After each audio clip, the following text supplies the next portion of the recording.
আজ আমরা এমন গল্প বলবো যা কেবল অপরাধের একটি বিবরণ নয়, বরং মানুষের মধ্যে লুকিয়ে থাকা অন্ধকারের এক প্রতিচ্ছবি। এই গল্প সেই শিশুদের যারা হারিয়ে গিয়েছিল অজানা এক ভয়ের কবলে, সেই সব বাবা মায়েদের যাদের কান্না রাতের নীরবতাকে আরো ভারী করে তুলত, সেই সব পুলিশ অফিসারের যারা নিজেদের জীবনের সবচেয়ে বীভৎস মামলার মুখোমুখি হয়েছিলেন। আমরা কথা বলছি নয়ডার নিঠারী হত্যাকাণ্ডের কথা। এমন একটি ঘটনা যা আসলে একটি দুঃস্বপ্নের প্রতিশব্দ। এই নিঠারী গ্রাম, যা শান্ত এবং নিরিবিলি গ্রাম হিসেবে পরিচিত ছিল, তা হঠাৎ করেই পরিণত হয়েছিল ভয়ের কেন্দ্রস্থলে। সেখানে একটি ছোট এবং সাধারণ বাড়ির একটি কোণায় লুকিয়েছিল ভয়ঙ্কর এক রহস্য। এমন একটি রহস্য যা প্রকাশ্যে আসার পর আমাদের দেশকে কাঁপিয়ে দিয়েছিল এবং আমাদের বিশ্বাসকে নাড়িয়ে দিয়েছিল। আমাদের মনে করিয়ে দিয়েছিল যে আমাদের চারপাশে লুকিয়ে থাকা শয়তানটি ঠিক কতটা ভয়ঙ্কর হতে পারে। এই ঘটনাটি কেবলমাত্র হত্যাকাণ্ড ছিল না, ছিল এক বীভৎসতার প্রতিচ্ছবি। নরমাংস ভক্ষণের অভিযোগ, বিকৃত মানসিকতার পরিচয় এবং এক ভয়ানক সিরিয়াল কিলারের অস্তিত্ব, এই সবই এক সূত্রে বাঁধা ছিল। আজ আমরা এই কালো অধ্যায়ের প্রতিটি পাতায় ডুব দেব এবং বোঝার চেষ্টা করব যে কেন এমন ভয়ঙ্কর অপরাধ সংঘটিত হয়েছিল। 2006 সালের ডিসেম্বর মাস, দিল্লি থেকে কয়েক কিলোমিটার দূরে অবস্থিত নয়ডার এই নিঠারী গ্রাম। বাইরে থেকে দেখলে 8-10টা গ্রামের মতোই মনে হবে, শান্ত ও নিরিবিলি গ্রাম। কিন্তু এই নীরবতার আড়ালে কালো ছায়া ধীরে ধীরে ঘনীভূত হচ্ছিল এই গ্রামের মাথায়, এবং ধীরে ধীরে এই কালো ছায়া গ্রাস করছিল। সেখানে D5 নামে একটি বাড়ি ছিল। বাড়িটির প্রতিটি ইট, প্রতিটি দেওয়াল যেন এক গভীর রহস্যের সাক্ষ্য বহন করত। কোনো মানুষ এই বাড়িটির পাশ থেকে হেঁটে গেলেও কখনো কল্পনা করতে পারত না যে এই বাড়ির দেওয়ালের আড়ালে ঠিক কতটা অন্ধকার লুকিয়ে আছে। আর এই অন্ধকার শুরু হয়েছিল গ্রামের ছোট ছোট নিষ্পাপ শিশুদের নিখোঁজ হওয়া দিয়ে। প্রথমে একটি শিশু, তারপর আরেকটি, তারপর আরও। বাবা মায়ের চোখে ছিল একরাশ আতঙ্ক আর প্রশ্ন। তাদের আদরের সন্তানেরা কোথায় গেল? তারা কি পথ হারিয়ে ফেলল, নাকি কোনো অশুভ শক্তি তাদের তুলে নিয়ে গেল? পুলিশের কাছে অভিযোগের পর অভিযোগ জমা পড়ছিল, কিন্তু প্রতিটি অভিযোগের পরেও পুলিশের হাতে থাকছিল কেবল শূন্যতা। কোনো সূত্র নেই, কোনো সাক্ষী নেই, কোনো প্রমাণ নেই। না শিশুদের খুঁজে পাওয়া যাচ্ছিল, আর না শিশুদের অপহরণকারীকে। পুরো এলাকা জুড়ে ছড়িয়ে পড়েছিল এক অদ্ভুত ভয়ের অনুভূতি। বাবা মায়েরা বাড়ির বাইরে যেতে দিতে সন্তানদের ভয় পেত, এবং খেলার সময়ও শিশুরা অদ্ভুত এক ভয়ে কুঁকড়ে থাকত। এই ঘটনার তদন্তে পুলিশও এক অদ্ভুত নীরবতার শিকার হয়েছিল। তারা বুঝতে পারছিল না যে ঠিক কোন ধরনের অপরাধের সঙ্গে তারা মোকাবিলা করছেন। কিডন্যাপিং, মুক্তিপণের দাবি, নাকি আরও কিছু? সেই সব প্রশ্নের কোনো উত্তরই পুলিশের কাছে ছিল না। প্রতিটি অপহরণের ঘটনা কেবল একটি প্রশ্নই জাগাচ্ছিল, যে এই শিশুদের অপহরণের কারণ কি? এই সব প্রশ্নের উত্তর লুকিয়েছিল D5 নম্বর বাড়ির দেওয়ালের আড়ালে। এই বাড়িটির দিকে তাকিয়ে কেউ কল্পনাও করতে পারত না যে এই বাড়িটি একটি সিরিয়াল কিলারের। এই বাড়ির ভিতরেই প্রতিদিন শিশুদের উপর চলত এক ভয়ঙ্কর বিভীষিকা, আর এই বিভীষিকা এমনই রূপ নিয়েছিল যা গোটা দেশকে স্তম্ভিত করে দিয়েছিল। সেই নীরবতা, সেই চাপা ভয় এবং সেই ভয়ানক আতঙ্ক ভেঙে গিয়েছিল ভয়ানক এক আবিষ্কারে। 2006 সালের 29শে ডিসেম্বর, সেদিন নয়ডায় ভারী বৃষ্টি হচ্ছিল, এবং D5 নম্বর বাড়ির পেছনের নর্দমাটি আবর্জনায় ভরে গিয়েছিল। সেই জমে থাকা আবর্জনা পরিষ্কার করতে গিয়ে এক স্থানীয় কর্মী এক অদ্ভুত জিনিস আবিষ্কার করলেন। সেটি ছিল একটি পচনধারা হাত। প্রথমে তিনি ভয় পেয়ে গিয়েছিলেন, কিন্তু পরে সাহস করে তিনি যখন আবর্জনা সরালেন, তখন তিনি যা আবিষ্কার করলেন তাতে তার রক্ত হিম হয়ে গিয়েছিল।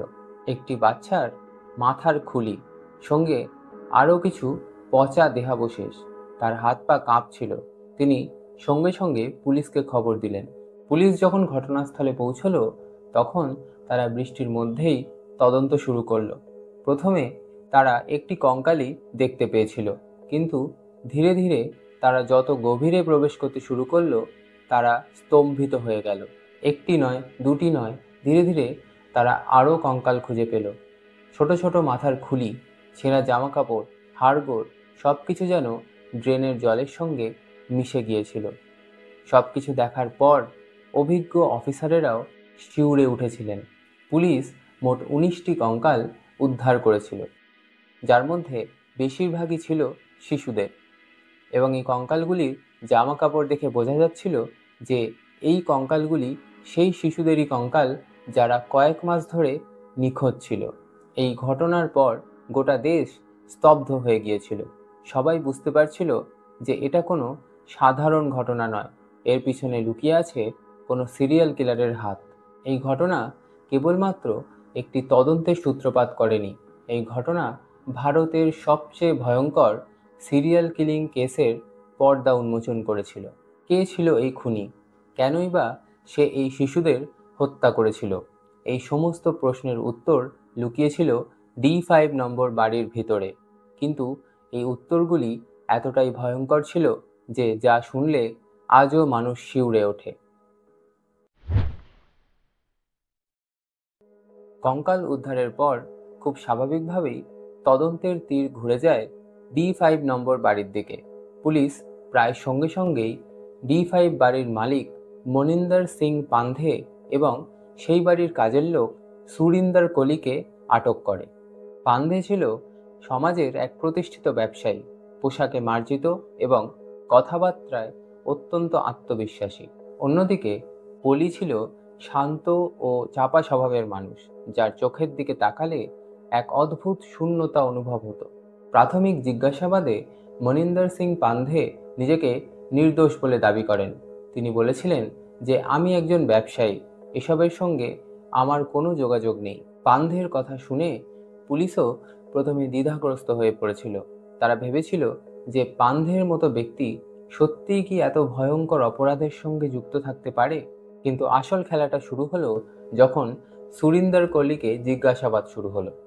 প্রথম দিকে সে কোনো উত্তর দিতে চাইছিল না, কিন্তু পুলিশের অভিজ্ঞ অফিসারেরা তারা কোলির চোখের দিকে তাকিয়েই বুঝতে পেরেছিলেন যে এই মানুষটি অনেক কিছু লুকাচ্ছে। তারা কৌশলী প্রশ্ন করতে শুরু করলেন। কোলি প্রথমে ফিসফিস করে কিছু বলেছিল যা বোঝা যায়নি, কিন্তু পরে তার উপর চাপ সৃষ্টি করলে সে অদ্ভুত এক স্বীকারোক্তি দিয়েছিল। কোলির স্বীকারোক্তি শুনে পুলিশ শিউরে উঠেছিল। কোলি যা বলেছিল তা কেবল একটি অপরাধের কাহিনী ছিল না, ছিল এক নরপিশাচের বীভৎস কাহিনী। সে একে একে নিখোঁজ শিশুদের নাম বলতে শুরু করলো, কিভাবে তাদের প্রলোভন দেখিয়ে বাড়িতে আনা হতো, তাদের উপর কিভাবে অত্যাচার চালানো হতো এবং সব শেষে কিভাবে তাদের হত্যা করা হতো। সেই সমস্ত বর্ণনা ছিল হাড় হিম করা। কোলি জানায় যে শিশুদের নির্মমভাবে হত্যা করার পর সে তাদের অঙ্গ প্রত্যঙ্গ কেটে নিত এবং ড্রেনে ফেলে দিত। এই ঘটনা শুনে পুলিশ অফিসারদের হাড় হিম হয়ে গেছিল। তারা বুঝতে পারছিলেন যে এই ঘটনা কোনো সাধারণ খুনির ঘটনা নয়, এই ঘটনা এক নির্মম নৃশংস সিরিয়াল কিলারের ঘটনা, যার কোনো অনুশোচনা নেই, কোনো মনুষ্যত্ব নেই। এই স্বীকারোক্তি এতটাই ভয়ঙ্কর ছিল যে পুলিশও এটি বিশ্বাস করতে পারছিল না। এই ঘটনার তদন্ত শেষ হওয়ার পর এবং সত্য উন্মোচনের পর গোটা দেশ স্তম্ভিত হয়ে পড়েছিল।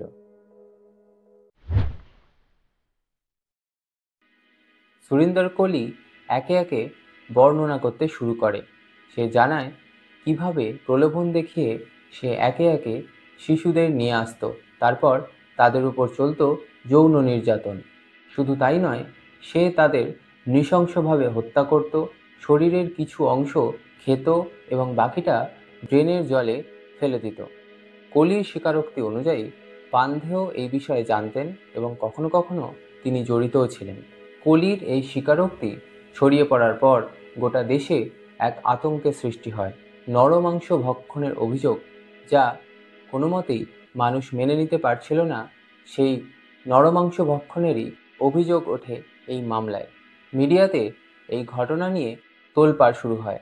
মানুষ ভাবতে শুরু করে যে তাদের মাঝেই কি এই ভয়ঙ্কর সিরিয়াল কিলার লুকিয়ে ছিল। কোলির বিরুদ্ধে আনা হত্যাকাণ্ডের অভিযোগগুলো ছিল খুবই গুরুতর। একাধিক হত্যাকাণ্ডের দায়ে তাকে দোষী সাব্যস্ত করা হয় এবং আদালত তাকে মৃত্যুদণ্ড দেয়। তবে আইনি প্রক্রিয়ার মধ্যে দিয়ে যাওয়ার সময় কিছু মামলায় তার শাস্তি কমানো হয় এবং পরে তাকে যাবজ্জীবন কারাদণ্ডে দণ্ডিত করা হয়। অন্যদিকে পান্ধে এই হত্যা মামলায় কোলির সহযোগী হিসেবে অভিযুক্ত ছিলেন। তবে বিচারের সময় তার বিরুদ্ধে আনা অধিকাংশ অভিযোগ প্রমাণিত হয়নি, যার ফলে তিনি খালাস পেয়ে যান। নিঠারী হত্যাকাণ্ড শুধুমাত্র কিছু মানুষের জীবন কেড়ে নেয়নি, বরং গোটা সমাজকে নাড়িয়ে দিয়েছিল। এই ঘটনা প্রমাণ করেছিল যে একটি সভ্য সমাজের মাঝে ঠিক কতটা অন্ধকার লুকিয়ে থাকতে পারে। হত্যাকাণ্ডের শিকার হয়েছিল মূলত শিশু এবং তরুণীরা, যারা সমাজের সবচেয়ে দুর্বল অংশ। এই ঘটনাটি মানুষের মনে এক গভীর আতঙ্ক সৃষ্টি করেছিল। আজও সেই বাড়ির সামনে দিয়ে গেলে স্থানীয়দের মধ্যে একটি চাপা ভয় এবং আতঙ্ক কাজ করে। এই ঘটনা প্রমাণ করে যে মানুষের মধ্যে লুকিয়ে থাকা পাশবিকতা কতটা ভয়ঙ্কর হতে পারে। নিঠারী হত্যাকাণ্ড শিশুদের নিরাপত্তা নিয়ে এক নতুন প্রশ্ন তুলে দিয়েছিল এবং অভিভাবকদের উদ্বেগ বাড়িয়ে দিয়েছিল। এই ঘটনার পর থেকে অনেক পরিবার তাদের সন্তানদের প্রতি আরও অনেক সতর্ক হয়ে ওঠে। আজকের ভিডিওটি আপনাদের কেমন লাগলো অবশ্যই কমেন্ট সেকশনে জানাতে ভুলবেন না, এবং ভিডিওটি যদি ভালো লেগে থাকে তাহলে একটি লাইক এবং শেয়ার করে দেবেন এবং সাবস্ক্রাইব করে অবশ্যই চ্যানেলটির পাশে থাকবেন। আগামী সপ্তাহে আমরা আবারও একটি এরকম সত্য ঘটনা নিয়ে আপনাদের কাছে চলে আসব। ধন্যবাদ।